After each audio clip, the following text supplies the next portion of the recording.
It's the way my mother taught me.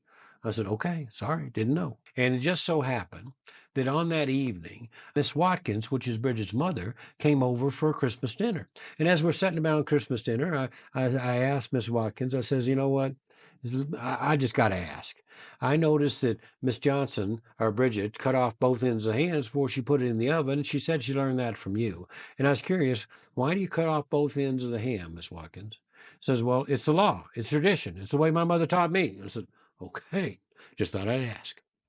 And it just so happened, as tradition in our family, we call all the in-laws after dinner and we just check on them and wish them Merry Christmas and Happy New Year. And it's just a kind of a thing we do. So just so happens we was calling Miss Gray that evening. Now, Miss Gray is Miss Watkins' mom, and she's in California, San Diego. And I called her and got her on the phone. Says, Miss Gray, how you doing?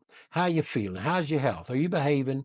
And it says, Miss Gray, it's so good to hear your voice, but there's one thing that's bothering me a little bit, and I just got to find out the answer to it. So I just got to ask. I noticed that Bridget cuts off both ends of the ham before she puts it in the oven.